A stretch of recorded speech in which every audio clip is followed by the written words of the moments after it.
Today's video is sponsored by my friends over at ButcherBox. So my dog Toby is an awesome dog. His job is to protect all the ducks and geese and chickens that we have here at Goldshaw Farm.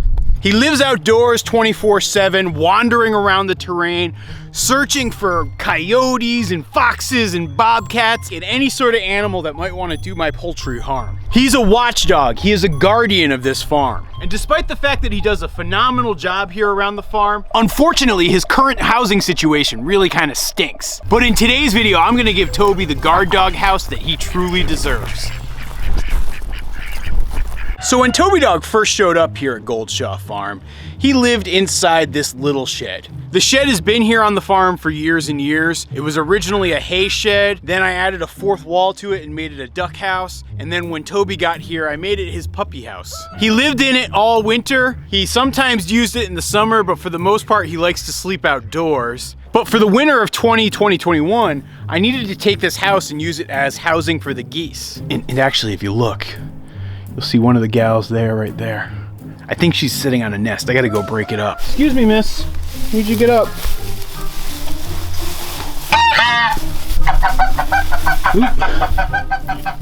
Another fresh goose egg. Now I had this doggy igloo that Toby used to use as a puppy, and I assumed that he would just use that little shelter as his house. But unfortunately, as Toby got older, he was not a fan of living inside that doggy igloo. So I figured I would just build for him a little bigger house. And you guys probably saw my video from last year where I went and built him the doggy ice cube igloo. It's where I took like an IBC tote and cut a hole in it and then filled it up with straw, and I thought he was gonna love it. Unfortunately, he hated it. He ended up spending most of his time sleeping underneath the duck house, and I was really kind of worried for him because winter was starting to set in. Eventually, I realized if I pulled out the ice cube igloo, he would actually use this three-sided shelter as his winter shelter. But I got to admit, I didn't feel great about it because, I mean, it's a little bit drafty. I only made it really as a protective cover for the ice cube igloo. And when it comes down to it, I really just hacked it together with some lumber and roofing scraps. It's not meant to be a long-term house. And then to top it all off, my geese like to use this as a nest and lay their eggs in here too. But then to make matters worse, I had a second puppy that's coming to the farm later this year. And so I knew I needed to get something better. I knew that I needed to build the ultimate doghouse for a livestock guardian dog. And I also wanted to build a cat-friendly shelter for Pablo and any other future barn cats that we might have. And so in the depth of winter, I started dreaming and sketching and planning to build this structure here on our farm. Now before I show you what I ended up designing and building, I want to talk to you guys today about our video sponsor, ButcherBox. ButcherBox delivers 100% grass-fed, grass-finished beef, free-range organic chicken, heritage breed pork, and wild-caught seafood directly to your doorstep. The way it works is you choose your box type and delivery frequency, and you can push out a shipment or cancel it at any time. ButcherBox ships your order frozen at peak freshness and packed with dry ice in an eco-friendly, 100% recyclable box.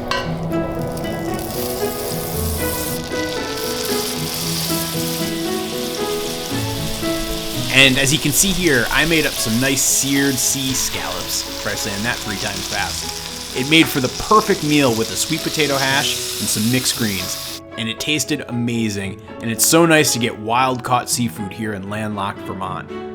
If you use the promo link down in the description of this video and sign up before April 21st, ButcherBox is running a special flash sale. New members will get 2 ribeyes, 4 top sirloin steaks, and $10 off their first order. You definitely want to take advantage of that.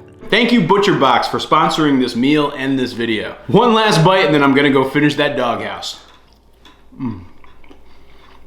Now, once I had a sketch in mind for what I wanted the doghouse to be, the process for building it was not hard at all. As soon as all the snow melted, I started off by actually trying to level out the ground that I wanted to put the doghouse. I wanted to put it very close to where my duck house is, as well as pretty close to where there's gonna be a future hoop house that's gonna house a lot of our geese and chickens. I also wanted the doghouse to be closer to our fence line because that's the place where we're most likely to get predators. Even though it was mud season, I ended up trying to take my tractor and leveling out the ground to the best of my ability.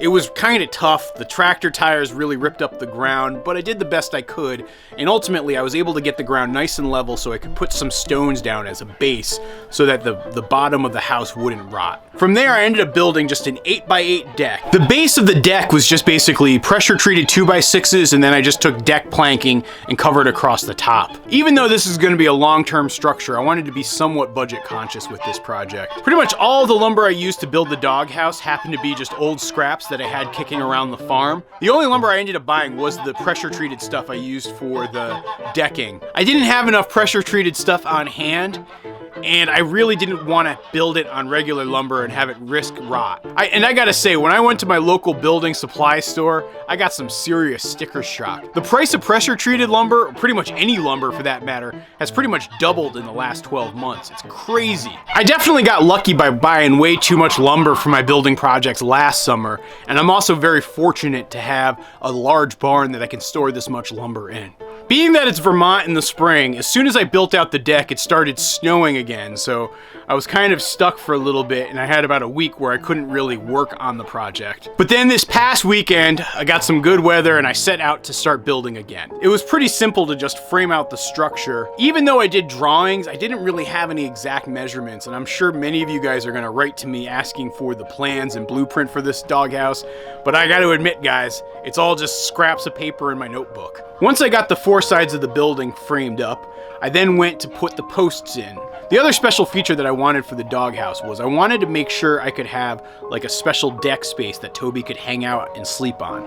In the summer months when it gets hot around here, he's usually miserable and he ends up taking refuge under the duck house. I wanted to give him an alternative that he could actually use, which would mean a shaded porch that he could sit on. Because I have the roof tilted towards the south, it actually gives him the best possible summer shade range, and I have a hunch he's really going to enjoy it. The other upside of having the porch is it protects his doghouse a little bit more from bad weather.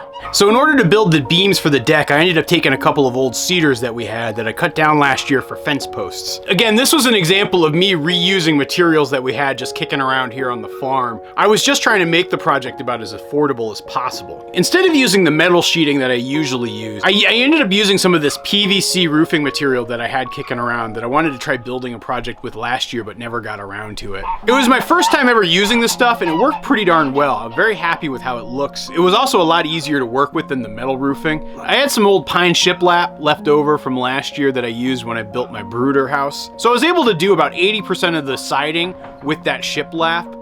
Working with the shiplap is like a dream. It fits easily, it looks nice, it's easy to keep it straight and level. Unfortunately, there was a portion when I ran out, and so I ended up using some old repurposed barn wood that we had kicking around. It's also pine, but the difference is the shiplap I was using is probably only a year or two old.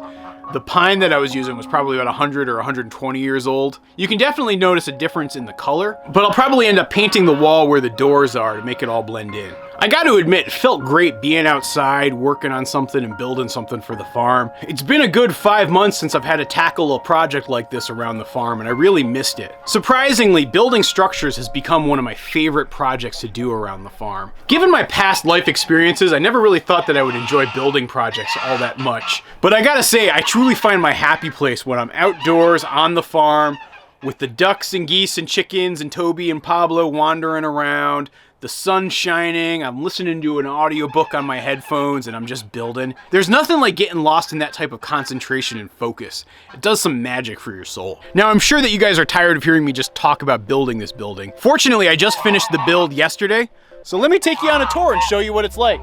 Here's the Toby Pablo duplex. You got dog housing on the first floor. You got the cat housing on the second floor. How's it going there, Pablo? I'm actually very pleased with how all this turned out. It's clean, it's simple, but it's also unique looking. I think it matches the aesthetics of some of the other buildings that we have here on the property, so it feels like it fits in, but it's also got its own character. I'm really a big fan of how these like fireman pole cedar posts turned out. So the way this works is Pablo likes to climb up the cedar post, and then he walks along the railing, and then he goes up here and into his house. Allison gave him a little bed that he likes to use in here, but I also tossed in some straw to keep it nice and warm. I wasn't sure if he was going to actually use it or not, but he definitely seems to be a fan of it so far. Isn't that right, buddy? So at its tallest, Pablo's house is 2 feet high. And then on Toby's layer, it's actually 3 feet high, and it's a pretty good size. What's also nice is the cedar posts double as a scratching post. Pablo likes to stand out on this railing too and watch for rodents right in the grass over here. I also strategically put like a little lookout post here so Toby can just look over the railing and see what's going on. But then at the same time, he's protected from the winds. I also put a little window inside Toby's house. So if he wants to look out, he can. The other perk is, again, and that's south in that direction over there. That means that he's gonna have a nice south-facing window for the winter. And because the heat rises, it'll actually go up to Pablo's house as well. Toby's house is pretty sizable too.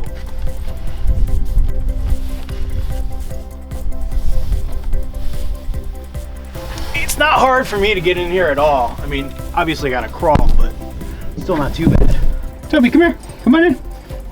And Toby's actually gotten rather fond of coming in here with me. Isn't that right, buddy boy? Now remember, I made this a 4x4 structure so that it would have enough room for both Toby as well as the new puppy. The plan would be they could actually share this as a nice little winter house to keep nice and toasty. And remember, there's that window that's right there, and so in the summer months, I can swap it out or vent it so that it doesn't get too hot. And in the winter, I can even put a second layer of glass on so it's like a storm window. You're gonna like that a lot, aren't you, pal? Would you look at this big oaf? He just loves curling up in here. It's pretty incredible. I think I might need to make a video where I do a sleepover in this thing. It might be a little tight though. I don't know. We'll see. I think Pablo Barncat is very happy with this house. I think Toby Dog is very happy with this house. I know I'm happy with this house. I'm really curious to hear what you think down in the comments. And also, if you guys have questions about the build and what I did here, feel free to drop some questions down below, and I'll try to do my best to answer them in a future video. Thanks for watching, everybody.